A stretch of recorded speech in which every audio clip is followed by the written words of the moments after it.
하나님, 이 시간 부족하고 연약한 종 하나님의 위대하고 거룩하신 말씀을 붙들고 섭니다.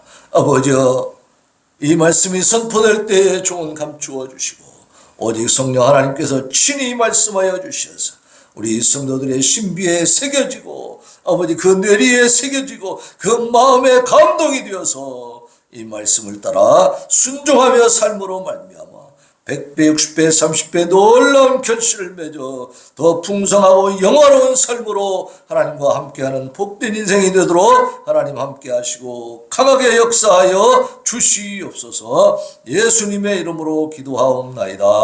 아멘.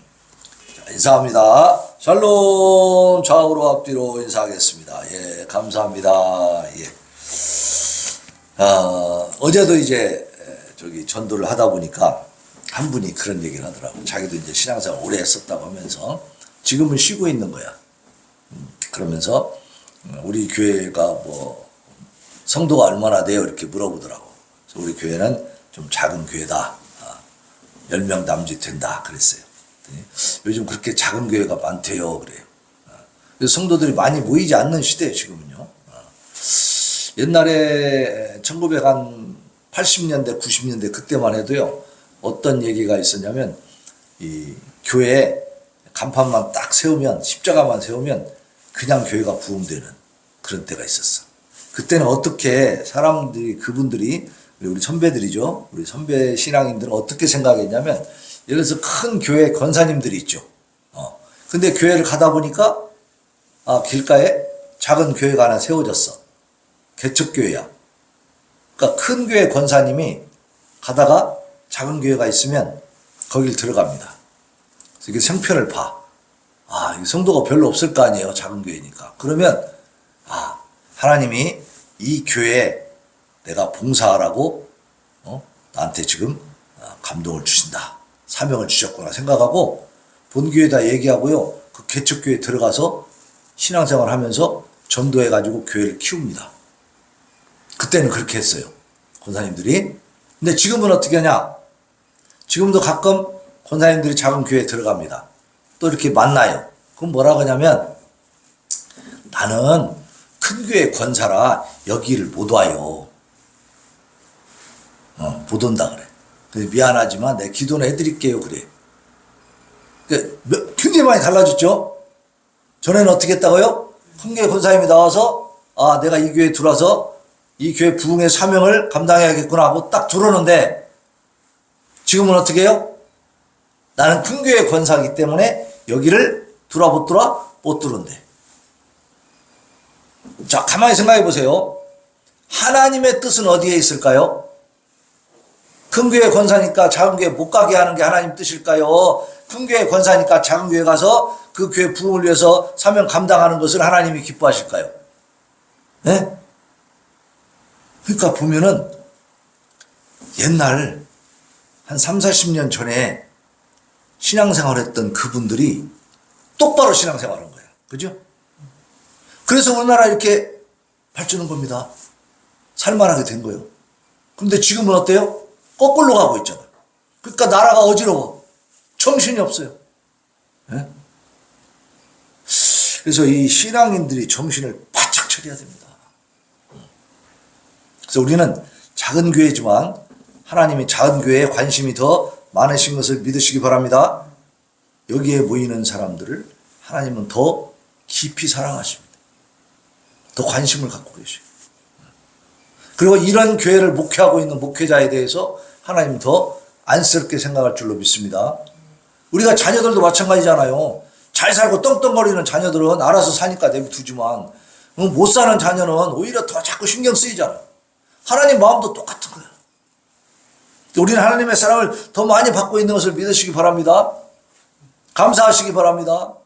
그리고 우리가 기도하면서 열심히 전도하고 신앙생활 잘하면 우리의 상급은 높게 쌓여가는 거예요.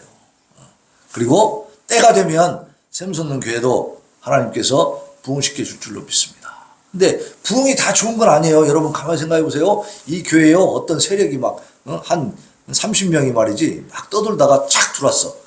그럼 그 사람들이 주인 노릇 할 거 아니야. 그럼 기존에 있던 성도들이 이제 밀려나요. 그럼 거기서 또 갈등과 소외감이 또 느껴지는 거예요. 이게 희한한 거예요, 그게. 그래서 부흥이 무조건 좋은 게 아니고 하나님의 뜻 안에서 거룩한 부흥이 일어나야 될 줄로 믿습니다. 그래서 우리 성도들이 전도하면서 그렇게 부흥이 돼야 돼요. 그게 진짜 부흥이지. 예? 그래서 우리가 하나님 앞에 기도하면서 한 걸음 한 걸음 우리가 조금 교회 분위기나 이런 숫자에 있어서 좀 우리가 위축되는 그런 순간이 있다 할지라도 그럴 때일수록 누구를 더 찾아야 돼요? 하나님을 더 찾아야 되는 거예요. 그렇죠? 모든 것이 다 막혀 있을 때, 동서남북이 다 막혔다. 그럼 어딜 보면 돼요? 어딜 보면 돼? 동서남북이 막혔어. 위 하늘을 보면 열려 있잖아. 우리 하늘을 보시기 바랍니다. 오늘 이 시간도 하나님께서 우리를 보고 계십니다. 그래서 오늘 말씀의 제목 같이 읽어봅시다. 말씀의 제목 시작. 하나님이여 내 입의 말에 귀를 기울이소서. 자, 이 말씀의 제목을 보면 이 기도를 하고 있는 사람의 심정이 지금 어떻겠어요? 간절하죠. 정말 하나님이 아니고는 내가 살 수 없다는 절박함이 있잖아. 그죠? 하나님이여 내 입의 말에 귀를 기울여 주시옵소서. 우리가 하나님 앞에 기도할 때 그렇게 기도하는 거예요. 하나님 내 말에 내 기도에 귀를 기울여 주시옵소서. 자, 오늘 시편 54편은 다윗의 시인데요. 왜 이런 기도를 했을까?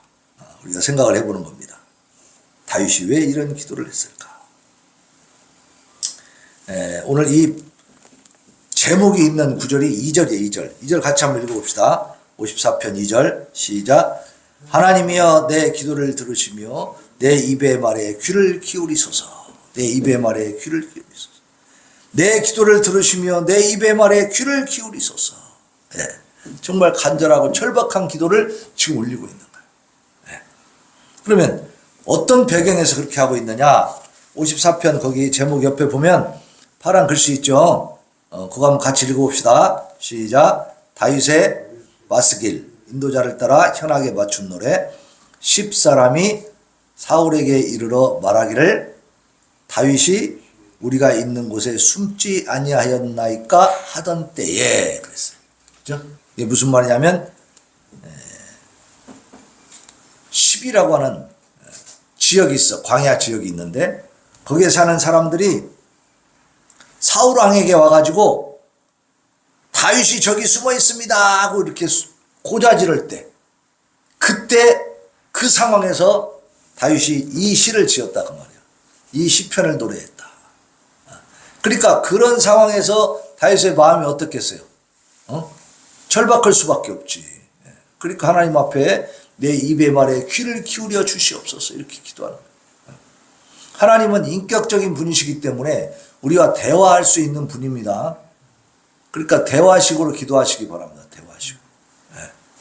일방적인 게 아니에요. 연설문으로 막 하는 게 아니고 하나님과는 대화하는 겁니다. 그러니까 이 다윗을 보면 이 시를 보면은 다윗은 하나님과 대화하고 있잖아. 대화하고 있어. 그래서 이 표제에 나와 있는 다윗이 우리가 있는 곳에 숨지 아니하였나이까라고 10사람들이 10광야에 있는 사람들이 사울에게 고자질할 때에 그 상황들이 이 앞에 성경 사무엘상 23장에 보면 잘 내용이 나와 있어요. 그때 상황이. 자, 다윗이 사울 왕의 추적을 피해서 이제 높당에 있는 제사장 아히멜렉을 찾아간 일이 있었죠. 근데 그 아히멜렉을 찾아간 그것을 그 옆에 있던 사람이 어떻게 했어요? 고자질했어요. 그걸 또 사울 왕에게 일러 바쳐가지고 어떻게 됐죠? 그 아히멜렉을 비롯한 그 땅에 있는 제사장 85명이 도륙을 당했잖아. 그러니까 이렇게 지금 다윗은 사울 왕에게 엄청난 압박을 받고 있고 다윗을 도와준 사람들은 이렇게 죽임을 당하는 이런 아주 살벌한 상황이 지금 있는 겁니다. 그래서 다윗이 이제 정말 갈 만한 곳이 없는 거예요. 사울왕이 왕이잖아. 왕이 쫓아다니는데 어떻게 지금 일개 장수에 불과한 이 다윗이 살아날 수가 있겠어요. 그러니까 막 정말 필사적으로 지금 도망다니고 있는데, 그러고 있는 와중에 블레셋 사람들이 그일라 지역을 침략해가지고 모든 걸 다 탈취해갔다는 이런 정보를 듣게 돼요. 근데 이 그일라는 서쪽, 이스라엘 서쪽 남부에 있는 지역인데, 옛날에 여호수아가 가나안 땅을 정복해서 들어갈 때 땅을 이렇게 분배해 주는데요. 그때 이 그일라 땅은 어느 지파도 가려고 하질 않았어요.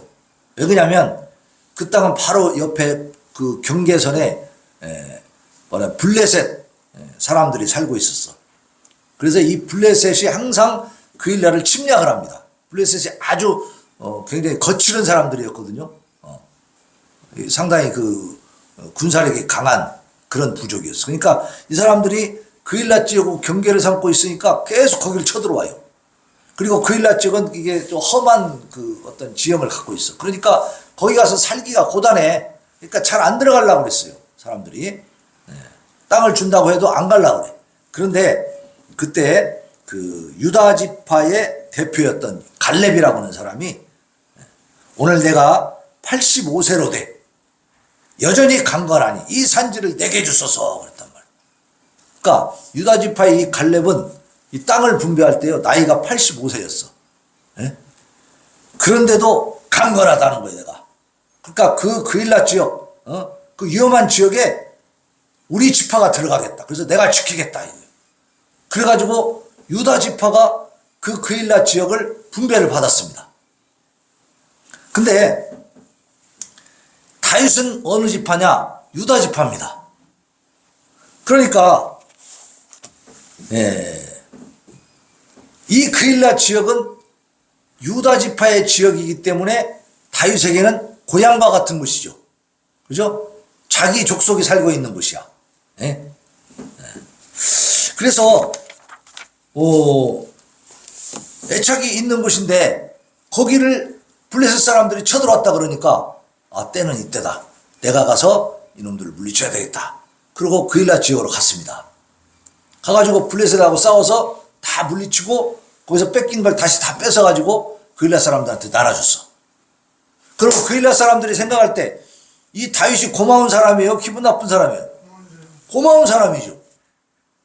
그러니까 당연히 고마우니까 그일라 사람들이 그 지역에 다윗을 숨겨줘야 돼요? 내쫓아야 돼요? 숨겨줘야 되지. 그게 도리죠. 또 저기는 뭐예요? 그일라 지역에 사는 사람들은 뭐예요? 유다 지파잖아. 같은 족속이잖아요. 같은 가문이다 이 말이요. 우리도 뭐 전주희 씨 뭐 어디 뭔 씨 뭐 이렇게 해갖고 이 가문이 있잖아요. 같은 족속이야. 같은 시족이라 이 말이에요. 유다의 후손들이다 이 말이에요. 그러면은 다윗이 와서 자기들 그렇게 다 뺏기고 막 사람 죽고 막 무는 재산도 뺏기고 침략당해갖고 고난을 당하고 있는데 와서 그것들 물리쳐주고 블레셋 군대 다 쫓아내고 다 뺏긴 거 다 다시 찾아주고 했으니까 이제 다윗을 숨겨줘야 되는데 그 역사를 보면요 그일라 사람들이 사울한테 또 가서 일렀어. 다윗이 여기 숨어 있어요. 그렇게 살맛이 나갔어요? 안 나갔어요? 정말 기가 막히죠. 너무너무 배신감이 느껴지잖아. 우리가 듣기만 해도.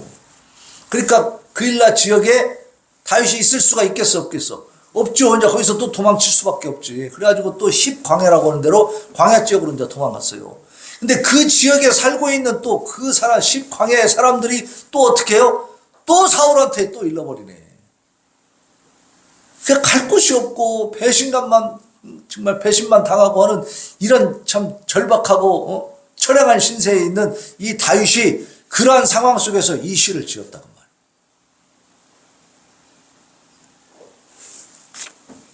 자, 다윗은 하나님께 기도 응답을 받고 자기가 자기와 함께하는 동지들과 함께 그릴라 지역의 블레셋 침략을 이제 구해줍니다. 그러니까 사실은 그 그릴라 지역에 자기 군대를 이끌고 자기 따르는 사람들을 이끌고 가서 블레셋을 쫓아내 줄 때 그냥 자기 생각대로 막 간 게 아니고 하나님 앞에 기도했어. 기도 응답을 받고 가서 싸워서 물리쳐줬다고 말해요. 그러니까 하나님과 이 다윗은 늘 동행하는 사람입니다. 하나님의 응답을 받고 가서 물리쳐줬는데 그릴라 사람들은 다윗을 배반해버려. 그죠? 또 십광야라고 하니까 십광야에 있는 사람들이 또 배반해가지고 또 이제 갖다 일러봤죠. 그러니까 다윗의 심정은 지금 어떠냐? 하나님에게도 서운할 수가 있어. 그죠? 하나님 앞에 기도해가지고 그 블레셋 사람들 물리쳐줘라 그래서 가서 싸워줬더니 그일라 사람들이 자기를 보호해주는 게 아니고 오히려 사울왕에게 고해바쳐가지고 자기를 위험에 빠뜨린다고 말이지. 그러니까 배신을 당해버린 거예요. 자, 우리가 하나님 일을 하면서도요, 이런 때가 있는 것입니다. 저도 그런 걸 많이 경험을 해요. 너무너무 치가 떨리고 정말 막 분통이 터져요.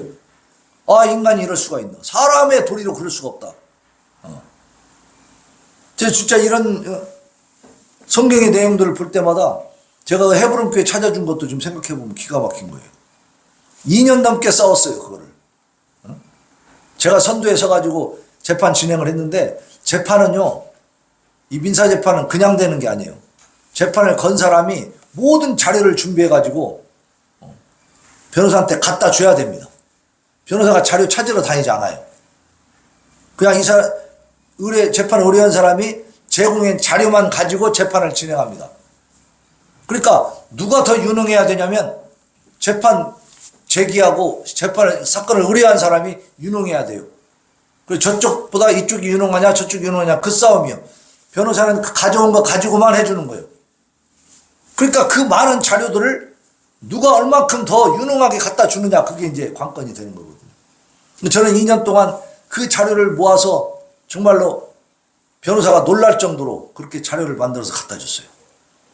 그래서 이긴 겁니다. 그래서 2년 동안 쇠사슬로 꽉 잠겨져 가지고 거기 뭐 밖에서 쳐다보기만 했지 한 발짝 들여놓지도 못했던 그 교회 문 확 열고 이제 다닐 수 있게 만들어 버렸죠. 그거 찾느라고 저는 다른 거 하나도 못하고 오직 거기에만 올인했어요. 왜냐하면 법적인 싸움을 해야 되기 때문에 연구를 많이 해야 됩니다.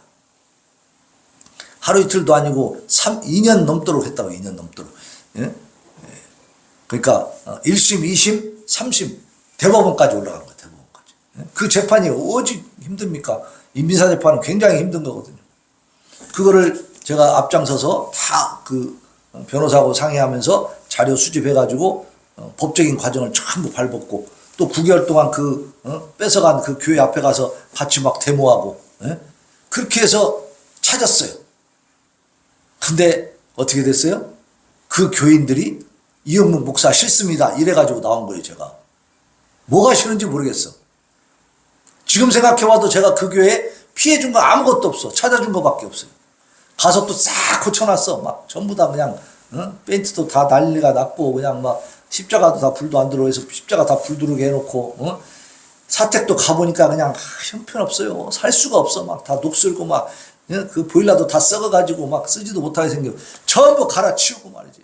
그래서 싹 살 수 있게 싹 도배까지 해서 전부 다 만들어 놨더니 이영무 목사님 싫어요 이래가지고 나왔어요. 제가. 그 배신감이라면 이루 말할 수 없습니다. 하나님 일을 했는데 그 2년 동안 저 기도 안 했겠습니까? 그거 힘든 일이기 때문에 저도 인간적으로 하기 싫어요. 그러니까 막 하나님 앞에 기도해. 그러면 하나님 응답을 주시는데 너는 일을 해야 된다는 거예요. 가는 거예요. 그냥 하나님 뜻에 따라서 계속 힘들어도. 그래서 결국은 좋은 결과를 얻었죠. 그랬는데 이 그릴라에서 다윗이 배신당한 것처럼 저도 그렇게 배척을 당해버린 거예요. 기가 막히죠. 자, 다윗이 이런 심정을 가지고 오늘 이렇게 기도를 지금 이 시를 오늘 54편을 지었는데 그 내용을 가만히 보면요. 정말 우리에게 큰 위로가 되고 또 하나님 일을 해나가는 데 있어서 우리는 어떤 그 지혜를 얻을 수가 있어. 그러니까 신앙생활 할 때 무조건 그냥 복 받고 막 엄청 좋은 일만 생기고 막 로또 복권 탁탁 맞고 이렇게 되는 건 아니더라 이 말이에요. 어려움도 있다 이 말이죠. 그러나 어려움이 있는 것이 화는 아닙니다. 그 저주도 아니에요. 그 과정을 통해서 우리는 더 큰 상급을 하늘나라에 쌓는 것을 믿으시기 바랍니다. 하나님이 지금 보고 계시기 때문에. 네. 그래서 오늘 이 시편 54편은 다윗이 사울 왕에게 끝없이 추격을 당하는 상황이죠. 근데 10광야 주민들이 자기 은신처를 밀고 해가지고 이 세상 그 어느 곳에도 안전지대가 없구나. 나는 황량하고 처량한 신세로구나 하는 그 심경을 표현하기 위해서 지은 시라고 하는 것입니다. 네. 그래서 1절로 3절에 보면 위기는 기도하도록 만든다라는 사실을 우리가 알 수가 있어요. 힘든 일이 있을 때마다 우리는 어떻게 돼요? 하나님을 떠나는 게 아니고 하나님 앞에 더 가까이 나가서 기도해야 될 줄로 믿습니다. 제가 그 헤브론교에서 나와가지고요 9개월 동안 교회가 없어갖고 노예 사무실에서 또 예배를 드렸어요. 그때는 새벽 예배도 드리고요 수요 예배, 금요 기도회, 주일 낮 예배까지 계속 예배를 드렸습니다. 그때 기도하면서 예배 드리면서 제가 성도들한테 뭐라고 얘기했느냐? 그때는 마이크도 없었어요. 그 사무실에 무슨 마이크가 있어요. 그냥 조그마한 책상 이렇게 놓고 그냥 무슨 뭐 성경 공부하듯이 앉아서 그렇게 예배 드렸어. 그래도 새벽 예배 계속 드리고 그러면서 뭐라고 했냐? 하나님께서 우리가 갈 교회를 준비하고 계시니까 우리는 믿고 기도합시다.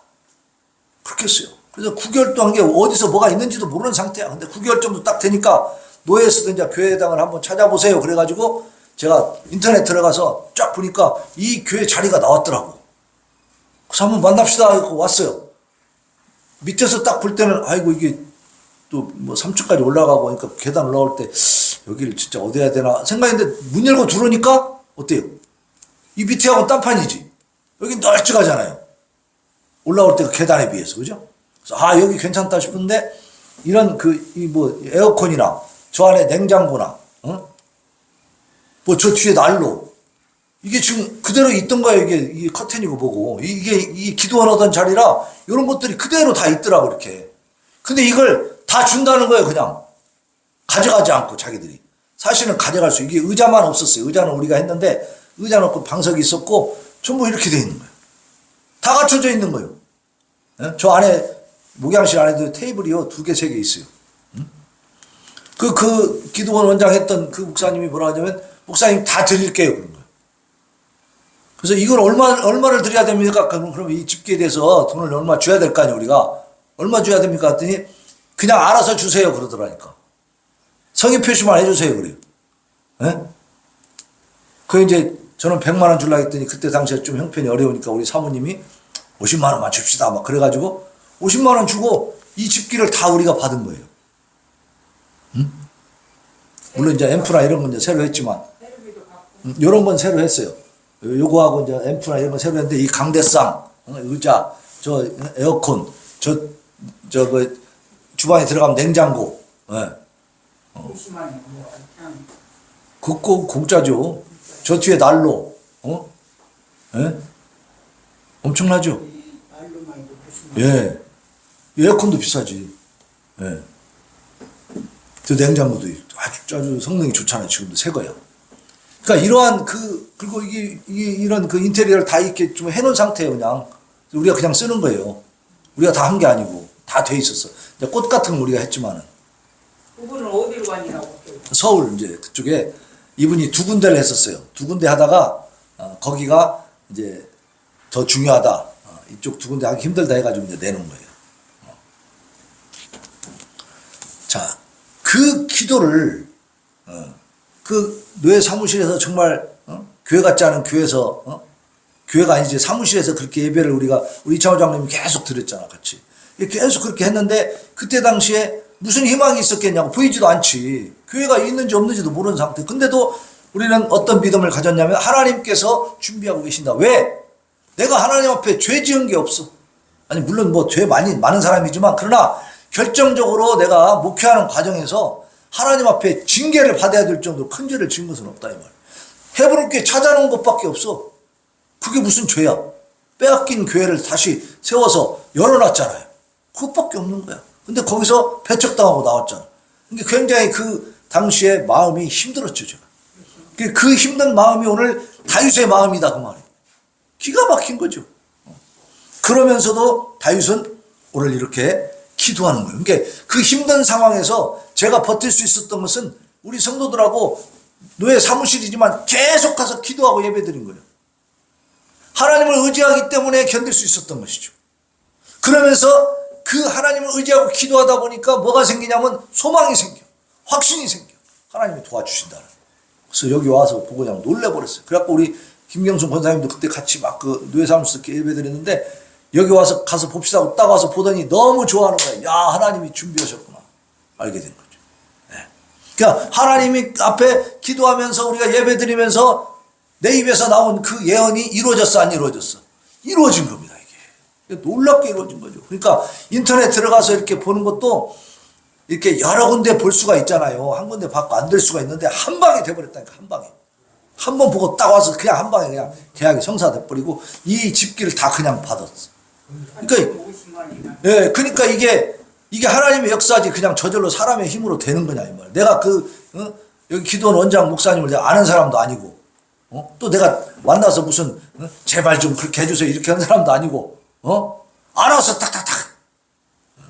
이게 하나님의 놀라운 살아계심의 증거라, 그 말입니다. 네. 그래서 오늘 1절로 3절 한번 읽어봅시다. 10편 54편 1절로 3절. 네. 시작. 하나님이여 주의 이름으로 나를 구원하시고 주의 힘으로 나를 변호하소서. 하나님이여 내 기도를 들으시며 내 입의 말에 귀를 기울이소서. 낯선 자들이 일어나 나를 치고 포악한 자들이 나의 생명을 수색하며 하나님을 자기 앞에 두지 아니하였음이니이다. 셀라. 그일라 사람들, 십광야에 있는 사람들이 하나님에 대한 존중감이 있었다면 다윗을 그렇게 자꾸 고자질하고 다윗이 잡혀가게끔 그렇게 위해를 가할 수 있었겠습니까? 아니죠.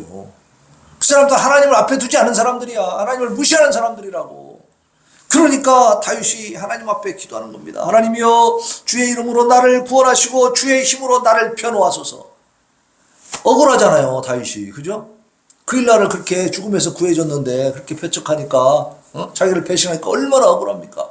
그걸 변호해달라는 거죠. 저도 거기서 노예 사무실에서 그렇게 예배드리고 기도하면서 하나님 앞에 참 많이 울었어요. 하나님이 해결해 주십시오. 하나님이 변호해 주십시오. 하나님이 해명해 주십시오. 할 말이 막 너무너무 많은데 하늘같이 쌓였는데 할 수가 없어. 너무 기가 막혀서. 네, 하나님은 살아계십니다. 우리 교회가 이렇게 세워지게 하셨잖아요. 좋은 자리에 오게 하시고 지금까지 어쨌든 성도들이 계속 많아졌다 적어졌다 하지만 하여튼 계속 이 자리는 하나님이 함께 하신 예배의 자리로 세워져 가고 있어요. 이 다윗은요, 낯선 자들이 일어나 나를 치고 포악한 자들이 나의 생명을 수색하며 하나님을 자기 앞에 두지 아니하였습니다. 그러니까 하나님을 두려워할 줄 모르는, 하나님의 이름을 부르면서도 하나님을 무시하는 자들, 그들이 다윗의 생명을 찾는 거 아닙니까 지금? 다윗도 왜 억울하냐면요, 사울 왕에게 잘못한 게 없어요. 사울 왕에게 반역한 것도 없어요. 역적질을 한 것도 없다고. 근데 사울이 그냥 다윗이 두려운 거야. 그래갖고 네가 너무 잘나고 너무 세고 너무 훌륭하니까 내가 너 때문에 불안해서 네가 내 자리를 찬탈하려고 하는 것 같아. 네가 내 왕자리를 뺏어갈 것 같아. 그냥 그 추측 하나로 그냥 다윗을 막 잡아 죽이려고 하는 거야. 그러니까 다윗은 억울해요, 안 억울해? 억울하게 이럴 데 없죠. 자기는 충성을 다했을 뿐인데, 사울을 위해서, 나라를 위해서 열심히 일했을 뿐인데 돌아온 거는 박해와 목숨의 위협이네. 그게 얼마나 기가 막힙니까? 그럴 때 어느 곳에도 자기를 받아줄 수 없고 자기가 의지할 곳이 없다. 내가 그일라 사람들을 위해서 목숨 걸고 싸워줬어도 그들이 자기를 보호해주지 않는 거예요. 그러니까 다윗은 더 이상 어디 의지할 만한 곳이 있어요, 없어요? 의탁할 곳이 없는 거예요. 세상 어디에도 자기를 받아주고 자기를 지켜줄 곳이 없는 거예요. 그러니까 누구를 찾아요? 그래서 하나님을 찾는 겁니다. 근데 완악한 인간들은 이때 하나님 원망해. 나를 이렇게 안 도와주십니까? 이러면서. 그것도 기도는 기도지. 근데 완악한 마음으로 하는 게 아니고 어떻게 해요? 하나님 앞에 간절히 호소하시기를 바랍니다. 하나님이 나를 변호해 주십시오.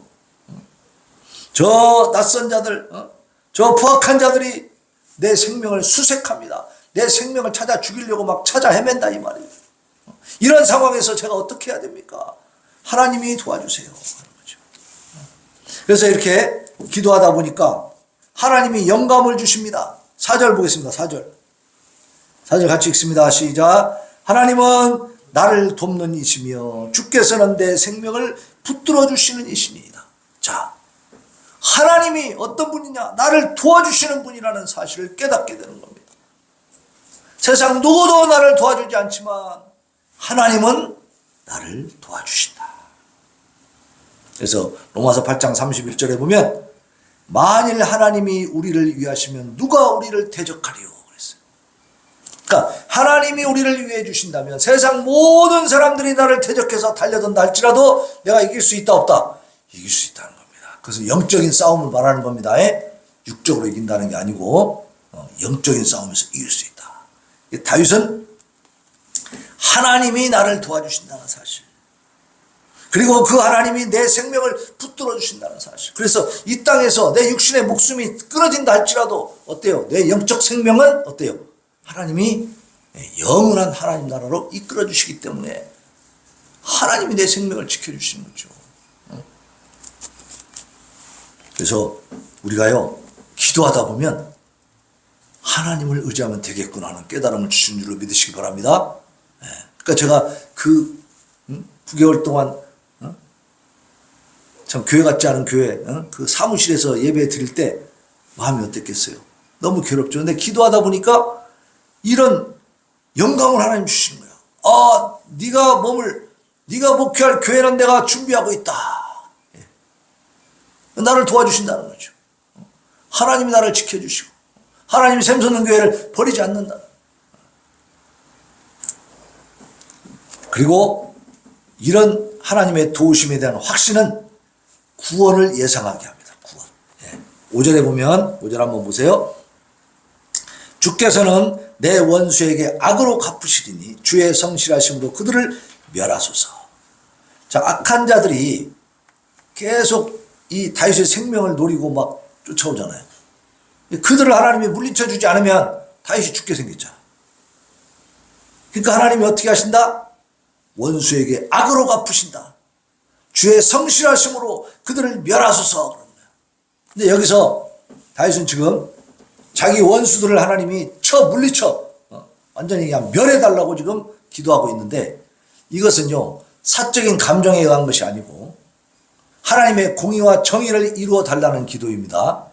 그래서 우리도 어떤 기도를 할 때 우리를 서운하게 하고 억울하게 하고 힘들게 하는 사람들에 대해서, 또 원수 같은 그런 사람들이 있죠.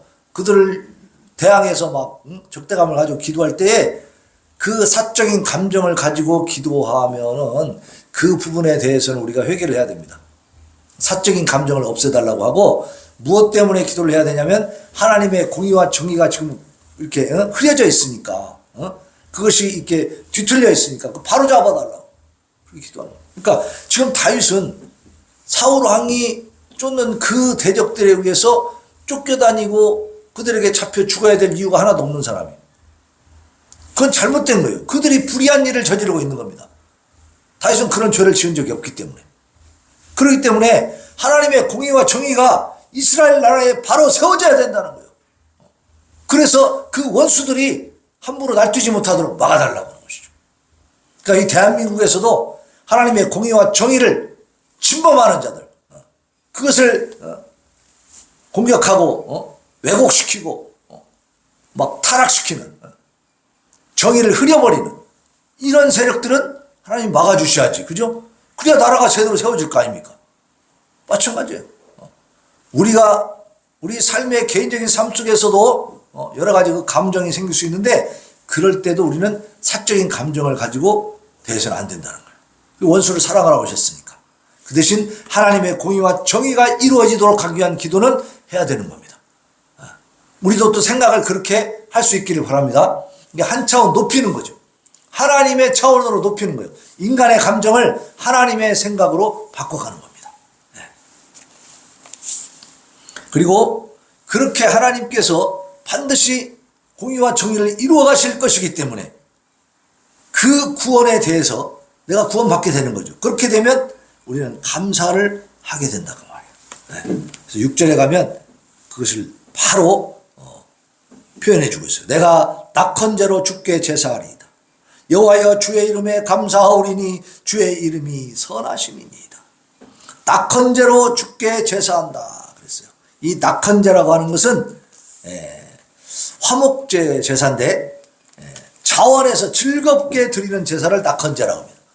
그러니까 다윗은 이미 하나님 앞에 기도하고 대적들을 물리쳐 주시옵소서 하나님의 공의와 정의를 바로 세우시옵소서 기도하고 나서 바로 이어서 낙헌제로 하나님께 예배드리겠습니다 그랬어요. 그게 뭐냐면은 하나님께 그렇게 기도하면 하나님의 공의와 정의는 반드시 이루어진다는 겁니까? 이루어질지 안 이루어질지 모른다는 겁니까? 반드시 이루어진다는 확신을 가져버리는 거죠.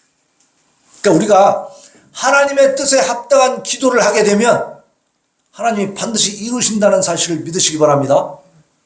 우리의 정욕으로 기도하면 그것이 이루어지지 않습니다. 그러나 하나님의 뜻에 합당한 기도를 드리면 하나님이 이루실 수밖에 없는 거지. 그죠? 그러니까 그 믿음을 가지라는 거예요. 확신을 가져. 그러니까 그 확신을 가져버리니까 어때요? 마음에 기쁨이 오겠어요? 슬픔이 찾아오겠어요? 기쁨이 찾아오는 거예요. 아까까지는 억울하고 분통 터졌는데 하나님께서 이제 다무덤을 해결해 주신다는 사실을 알고 그걸 확신하고 믿다 보니까 마음속에서 뭐가 올라와요? 기쁨이 올라오는 거예요. 기쁨이 올라오니까 너무 기쁘고 즐겁고 감사해서 하나님 앞에 기쁨의 제사를 올려드린다. 그게 낙헌제입니다. 그리고 이제 마지막 7절에서는 선취적 신앙을 보여줍니다. 선취적 신앙. 선취라는 것은요, 아직 이루어지지 않은 것을 이루어졌다고 믿고 확신하고 그 기쁨을 누리는 거야.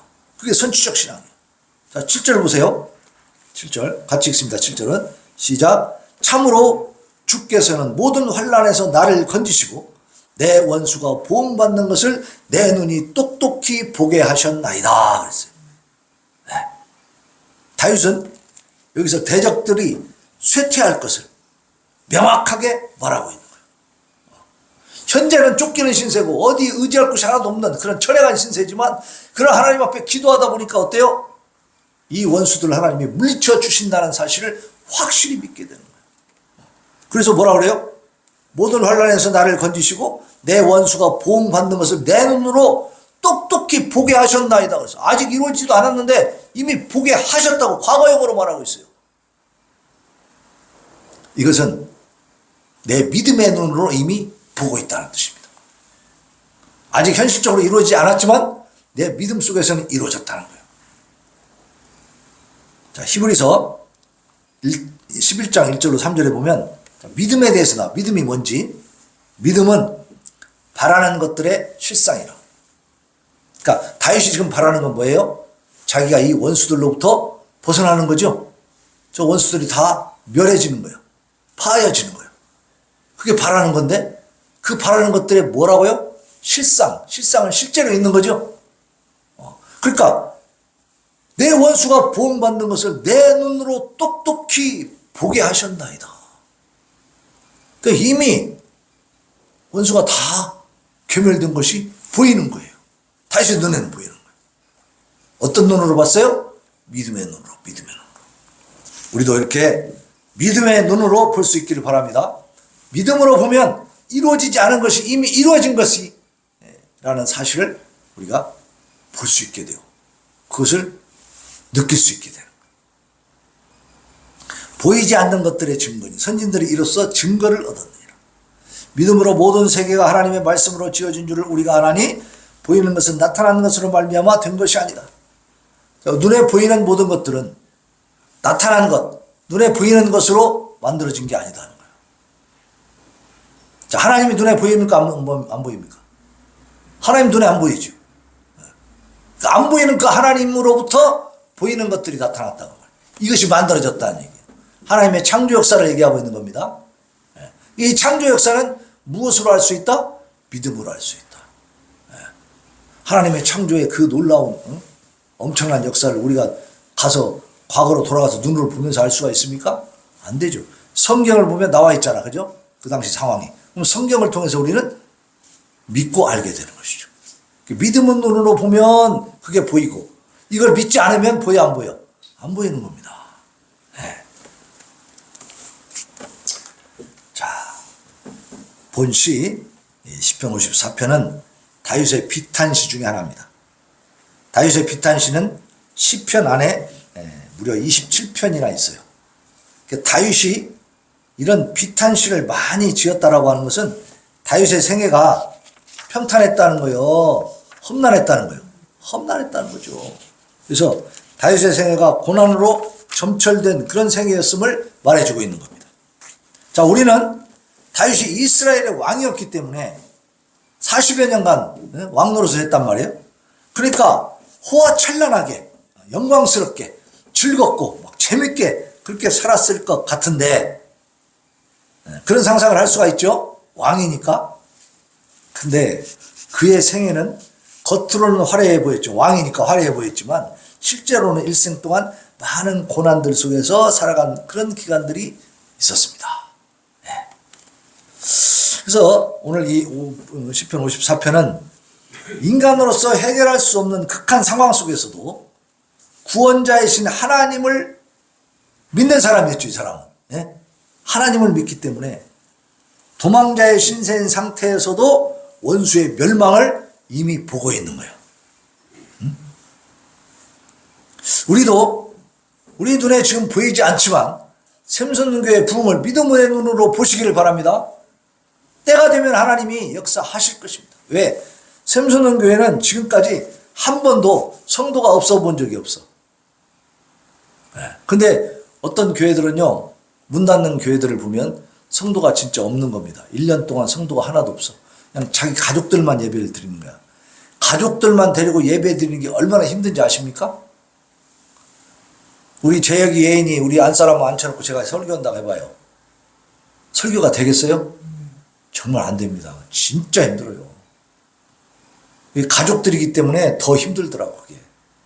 우리 성도들이 있기 때문에 목사로서의 위치가 서는 거고 또 이게 설교가 되는 거예요. 그러니까 여기에 우리 가족들이 섞여서 앉아서 들으면 설교가 되는 거예요.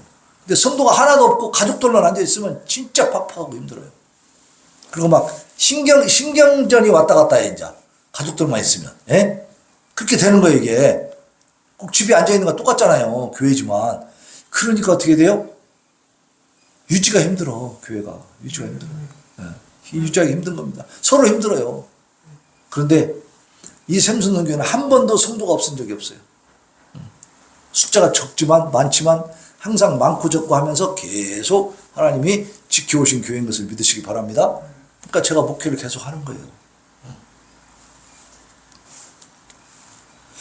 그러니까 어떠한 상황 속에서도 하나님이 이 교회를 부흥시키고자 하는 목적이 있으실까요? 없으실까요? 그런 계획이 있다고 저는 믿습니다. 그러면 그때가 언제냐? 그건 하나님이 알고 계시죠. 우리는 그것을 믿음의 눈으로 보는 거야. 오늘 이 다윗도 자기 원수들이 멸망할 것을 믿음의 눈으로 딱 보고 있는 거예요. 우리들이 신앙인으로서 바르게 살려고 하면은 숱한 고난과 손해가 뒤따를 수 있습니다. 억울한 일들이 많이 생길 수 있어요. 양보해야 되니까.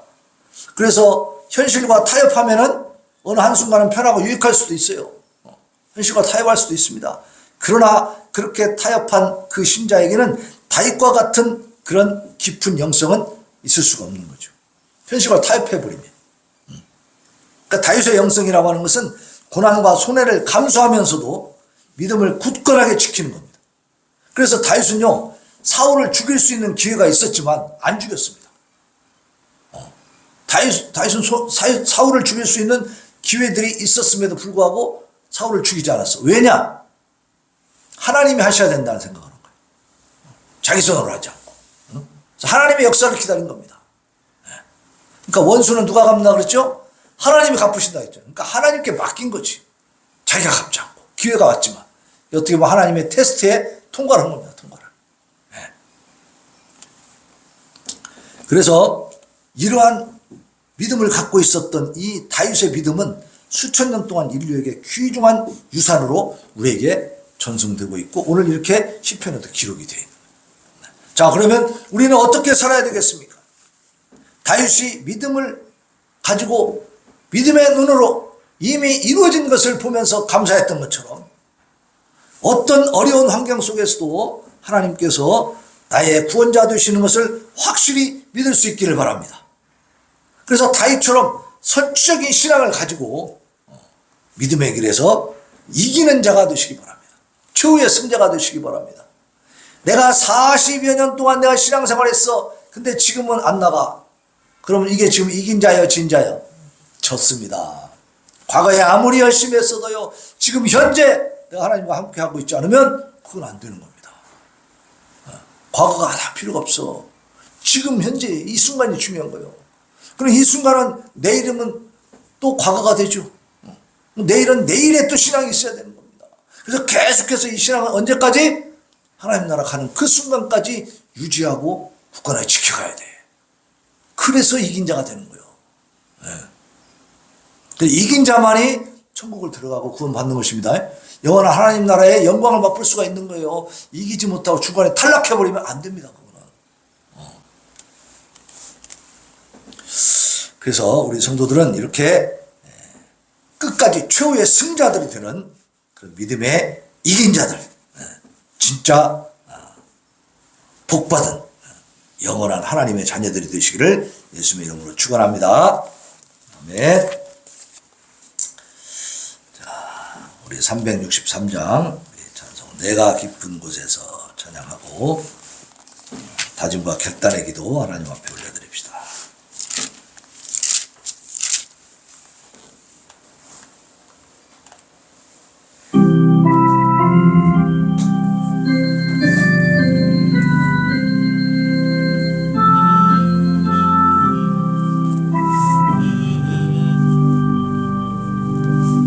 내가 깊은 곳에서 주를 불러내니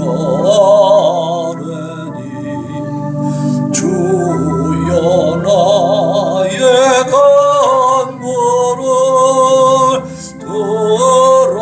들어주심 바라고 보좌 앞에 나가니 은혜 내려주소서. 주가 죄를 살피며 누가 능히 소리요 오직 주만 모든 죄 용서하여 주시니 주님 앞에 떨면서 용서하십니다.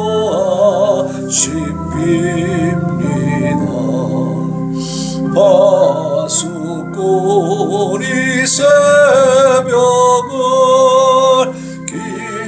기다리고 바라는 나의 영혼 주님만 간절하게 바라네. 이스라엘 백성아 주를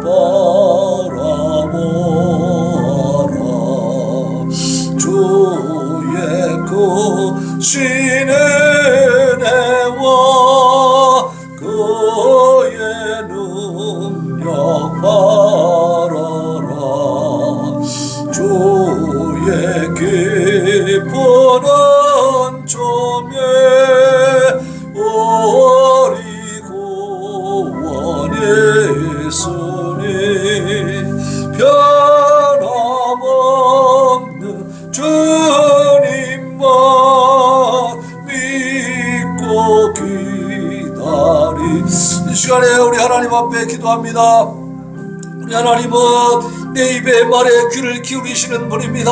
우리가 기도할 때 우리에게 확신의 응답이 있고 또 그 응답을 통해서 우리가 믿음의 눈으로 우리가 실상을 보게 됩니다. 하나님, 내 눈으로 목도합니다. 하나님께서 내 기도를 들어주신 것을 믿습니다. 이런 확신과 믿음을 가지고 하나님 앞에 온전히 나아갈 수 있도록, 기도할 수 있도록 하나님 도와주시고 인도하여 주옵소서. 부르짖어 기도하겠습니다. 주여.